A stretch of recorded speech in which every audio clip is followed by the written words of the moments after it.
Shalom, shalom. Kahala Yahweh, Barakatah Yahweh, Barakatah Yahweh, Barakatah Yahweh. What's going on, Israel? I'm just going to be giving y'all my take. Everybody's got their own take on this. Let's show y'all the instruments we're going to be using. Of course, we're going to be using the Thorah, the Book of Jubilees, the Book of Jasher, and we're going to use this Babylonian book.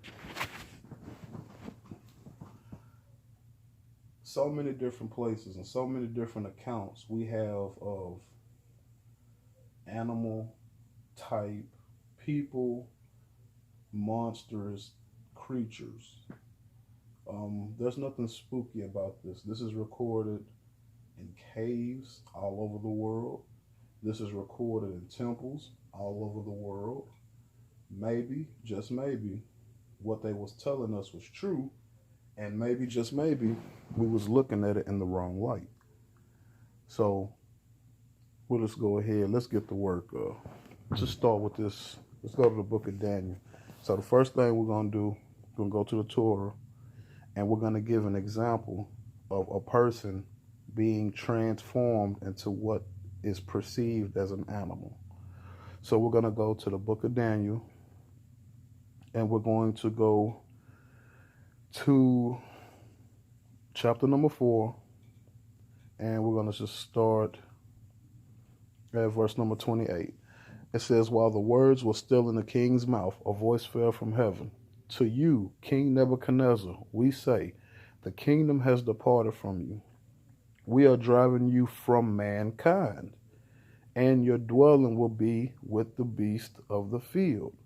They will feed you grass like oxen, and 7 periods will pass over you until you recognize that the Supreme One rules over the kingdom of man, and he gives it to whomever he wishes. At that moment, the decree befell Nebuchadnezzar. He was driven from mankind. He ate grass like oxen. His body was washed by dew of heaven until his hair grew like eagle's feathers and his nails like birds' talons. So Nebuchadnezzar is made to look like an animal. All right. So we got that account. Let's go to the next thing. The next thing that I want to demonstrate is there's an old, I'm not going to say false doctrine. I'm going to say misconception, because Christianity has taught you the wrong thing about these words and these concepts. I'm going to say this now. Whoever's offended, be offended. The word Nephilim, the word Rephaim, and the word Amim or Avim, they're not the same thing, and they all do not mean giants. It does not mean that. You get giants are talked about in Genesis 6 under the name the Nephilim. That would be the direct children of the fallen. These would be the big giants. Okay? You get the Rephaim, which are somewhat giants as well, and they are giants, but they're not just giants. These are more like monsters. And you get the Amim and the Avim, which are actually people. This is what they've been hiding and lying to you about. So what we're going to do, we're going to go to the Book of Jubilees. We're going to go to the 7th chapter. And in the 7th chapter, we're going to start at verse number 22. It says, and they begot sons, the Nephilim. It says, and they were all unlike, and they devoured one another, and the giants slew the Nephal, and Nephal slew the Eljo, and the Eljo mankind, and one man another. So it's clearly telling you the Nephilim, or what you would call in the Torah the Rephaim, and the Eljo. These are three different, distinct classes of fallen, or I'm sorry, descendants of the fallen. What I'm trying to say is the fallen angels, they produce three types of children. One class of their children are very big giants. We already went over that in the Body of the Giants video. The other class are monsters and monstrous giant people.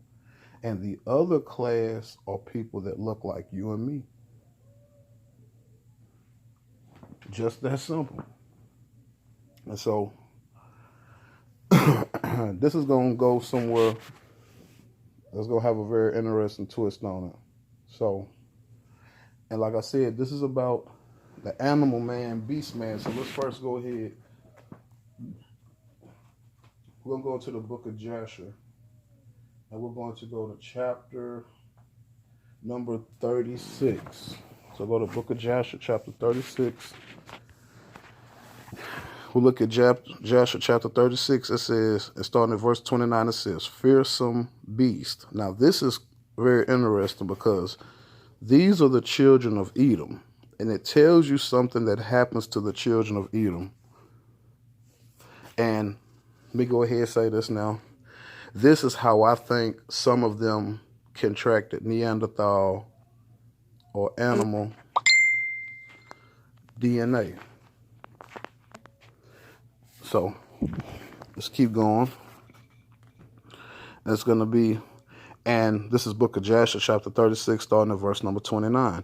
And whilst he was feeding his father's asses, he led them into the wilderness at a different time to feed them.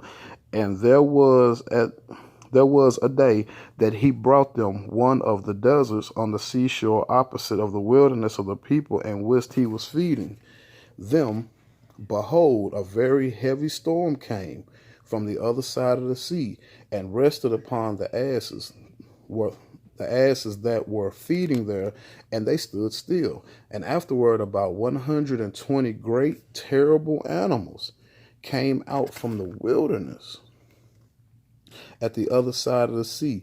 They all came to the place where the asses were, and they placed themselves there. It says, and those animals from the middle downward were the shape of the children of men, and from the middle upward some had the likeness of bears, and some had the likeness of kephas. Now, what is a kepha? A kepha, it's a funny looking animal. I don't want to say like a cat, but it has a tail and it has long legs. And it says, with tails behind them from between their shoulders, reaching down to the earth, like the tails of the Dutch Hepath. We would have to look that one up. And these animals came from the mountain and rode upon the asses, and they led them away, and they went away until this day. So that some of the children of Edom got took over by these monstrous type people. Let's keep going. So I know people thinking like, this dude's going crazy. He's really going somewhere. So this is what we're going to do. We're going to go into this Babylonian book, and we're going to look, small little insert. This is page 300. A history of older Palestine that Bishop Ussher supposed Neanderthal remains have been unearthed near Sea of Galilee, and 5 Neanderthal skeletons were successfully discovered in a cave near Haifa. It appears... Okay, so let's stop. Who was living in the land before we got there? The Canaanites, correct? Am I saying the Canaanites were the Neanderthal? Not exactly saying that. But they found Neanderthal bones in Palestine, and we know that the Canaanites was living there first. So, you put that one together. All right. So I'll go out of that. And let's go into this right here. So now, let's go to it. We're going to go back now to the book of Jasher, and we're going to go back into the Torah. And here's a story that I think we can shed some light on by connecting precepts, something that these other guys refuse to do. And this is what we're going to do.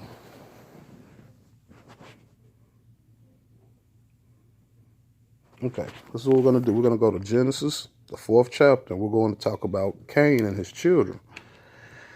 And we're going to connect the precepts to the book of Jasher. And we're going to go to Genesis chapter 4, starting at verse 25. Adam knew his wife again, and she bore a son and named him Seth. And because God provided me another child in place, Abel, Cain had killed him. As for Seth, him also son was born, and he named him Enosh. Then to call the name of Yahweh became profane. So let's just stop. So this is just showing a small separation of the children of Cain and the children of Adam and the children of the serpent. But this, hold on, it's locked, y'all. 1 second, y'all.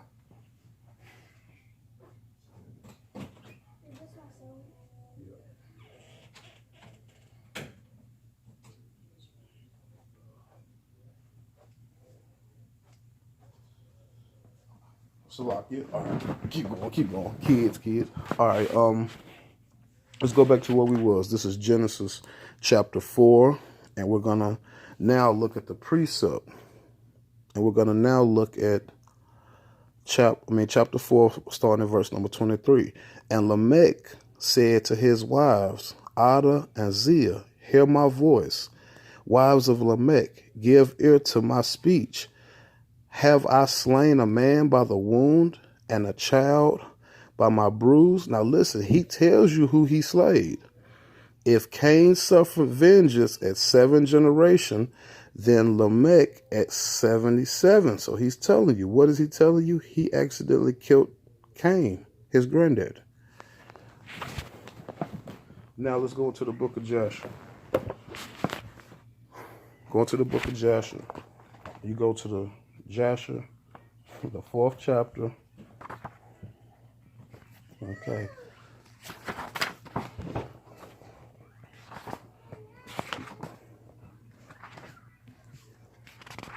All right. Go to the book of Jasher, the 4th chapter. Sorry, a lot going on here. Because I want to make sure I cite this out so y'all can pull this up for yourself.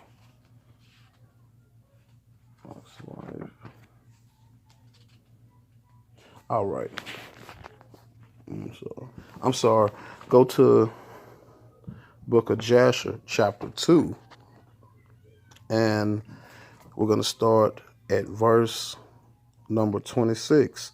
And Lamech was old and advanced in years, and his eyes were dim, and he could not see. And Tubal Cain, his son, was leading him, and it was one day that Lamech went into the field, and Tubal Cain, his son, with him, and whilst they were walking the field, and Cain, the son of Adam, advanced towards them, for Lamech was very old and could not see much.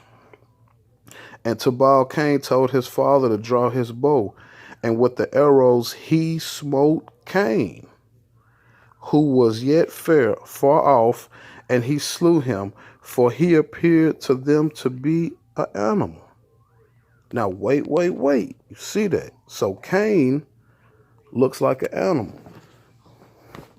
Go over here to the stones, and then you read Genesis chapter 4, 23, 24. And Lamech said to his wives, Ada and Zillah, hear my voice. Wives of Lamech, give ear to my speech. Have I slain a man by my wound and a child by my bruise? If Cain suffered vengeance at 70 generations, then Lamech at 77, Salakia. So he's telling you, he's accidentally killed Cain. Why didn't he recognize Cain? It tells you in the book of Jasher. Why didn't he recognize Cain? Because Cain appeared to be an animal. So Cain, so people want to know, what is the mark of Cain?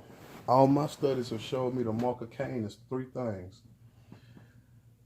Genesis chapter 4, verse number 7. Look it up in the Strongs and look up the root word. That is leprosy. The mark of Cain is also to look like an animal. And last but not least, the mark of Cain is to have horns. Now, I've been sitting and I've been looking more and more stuff. And more stuff is starting to jump off to me. I'm going to show this again. And then we're going to show some things. Now, this is Nimrod. Look real carefully. He is a giant. He is bigger than everybody else. And look, he has horns. I know you're like, well, that's not important. That don't mean anything. Bullshit. I'm going to show y'all. Because like I said, there's nothing spooky about this. We're going to show you the fingerprints of the children of the fallen. So first thing we're going to do, let's get people with horns. Don't fuck around, man. Excuse Salaki. That is a horn. That is a horn. Some of these pictures are fake, I know. And some of these pictures are real. That is a horn growing out of his head.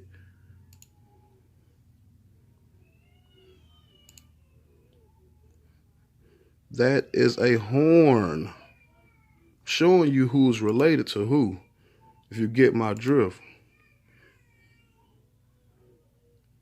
That is a horn. Okay?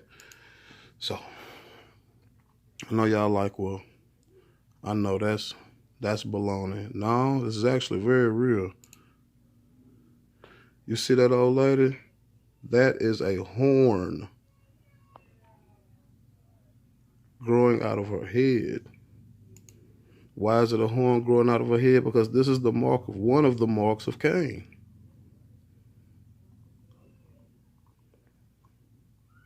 Oh, where's that other one? Here you go. And see what they tried to do? They tried to be slick and they tried to put humans. It's not a human, yo. You don't get that. Those are horns, yo. Showing you the children of Cain. Now let's keep going.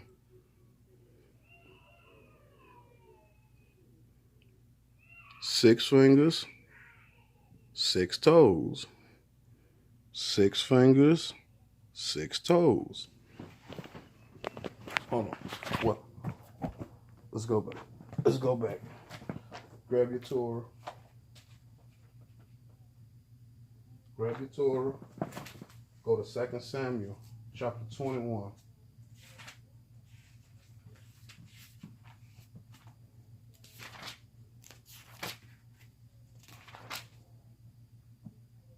Second Samuel, chapter 21. And we're going to start at what? Verse number 16.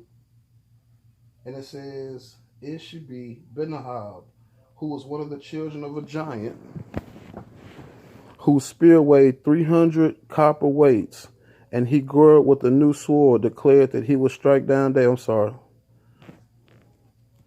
Salakia, that's David and Goliath. Wrong scripture. Let me come back. Let me try this, because like I said, this is raw. I don't do no rehearsing. So look, let's go 1 Chronicles.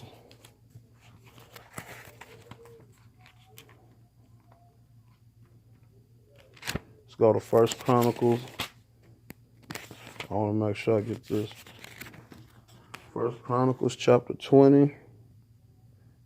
Okay. 1 Chronicles. Salakia for that. Sorry for that. 1 Chronicles chapter 20, verse number 6. There was another war in Gath, and there was a man, huge dimensions, whose digits were 6 for each hand and foot, making 24. He too was born to the giant. So what keep showing you? What is that? What is that telling you? So like 6 fingers, 6 toes.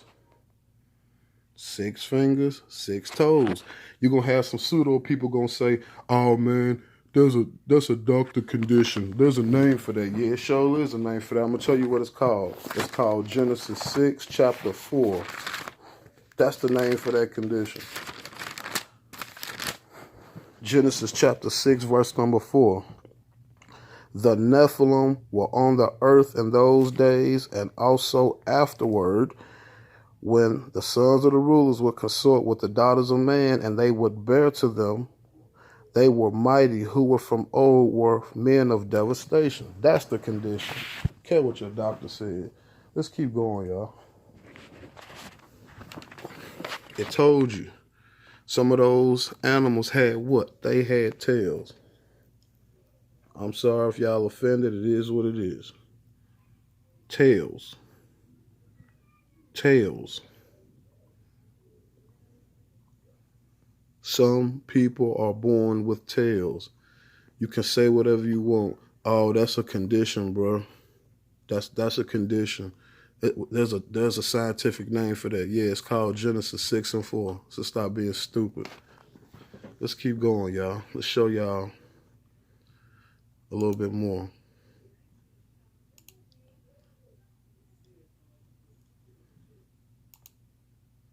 So let's go. To India. Well, Hinduism, in a way, is the outcome of a fallen entity mingling with a human being. India.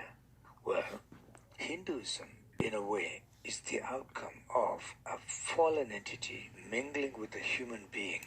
Well, Hinduism, in a way, is the outcome of a fallen entity mingling with a human being. Stop. When you look at this chick, she has that mermaid fish look about her. Complete black eyes, no white, no pupils. It's not about her being white. That's not what I'm talking about. It's the look, the gills. Do you see that?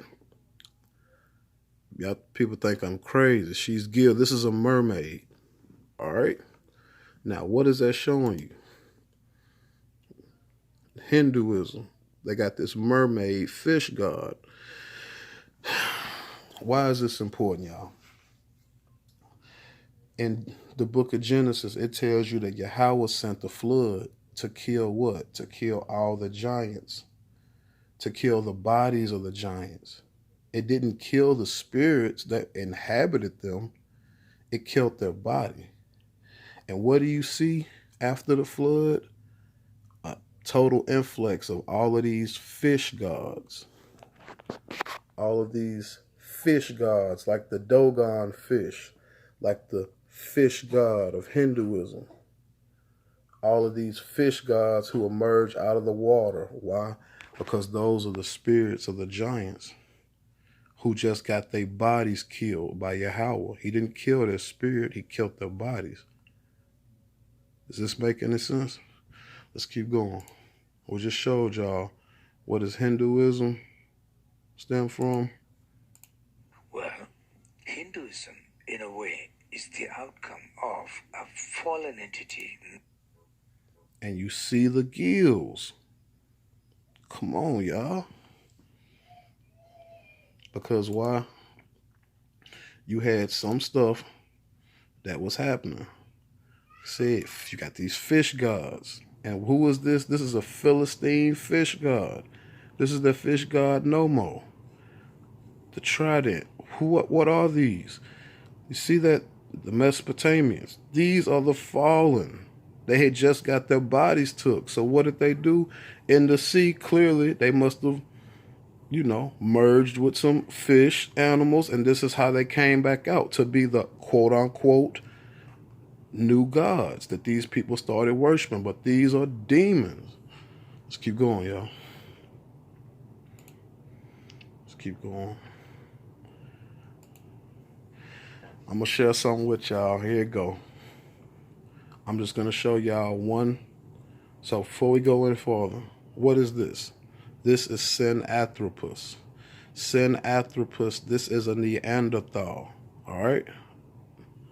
Now, remember that Babylonian book just told you that we had to kick Neanderthal out of Palestine and Neanderthal type people.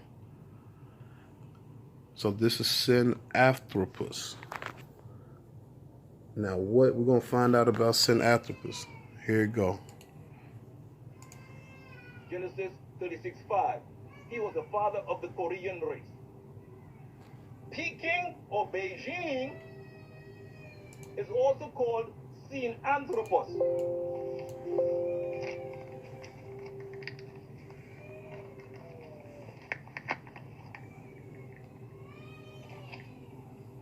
If you notice the first syllable of the word Sinanthropus, you see again the Semitic language of Ashuric Sin. The word Sinanthropus is the word Chinese or China. Sinanthropus is your ape man, your monkey man. They are known to eat anything such as worms, snakes, or bugs, the life of any living thing. That's used for consumption. The word Sinanthropus is the word Chinese or China. Sinanthropus is your ape man, your monkey man. They are known to eat anything such as worms, snakes, or bugs, the life of any living thing. That's used for consumption amongst the word Sinanthropus is the word Chinese or China. Sinanthropus is your ape man, your monkey man. They are known to eat anything such as worms, snakes, or bugs, the life of any living thing. That's you.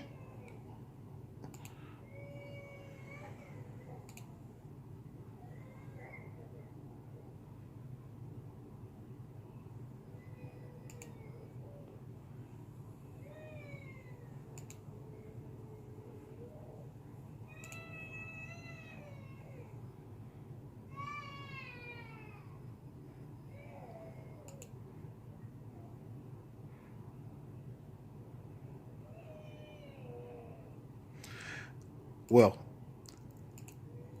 clearly, y'all see what it is. So, and just for anybody who wants to go into any other definitions of this, you can look this up on the Therianthrope. That is a mythological being which is part human, part animal, sometimes furry. Fandom slang someone with an intense spiritual or psychological identification as non-human animal. So I know a lot of people like, okay, well, blah, blah, blah, blah, blah. Before we end this, just want to show y'all some, stuff we always look at, stuff we always see.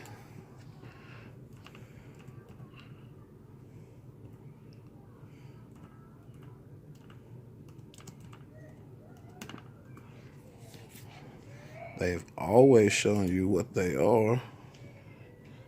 So I guess nobody's ever seen depictions of animal type people, right? I guess nobody's ever seen this. Oh, Egypt, yeah, you in trouble. Yep, Egypt, animal type people. Don't tell me them not fallen angels. Yeah, Egypt, you got trouble. Let's keep going.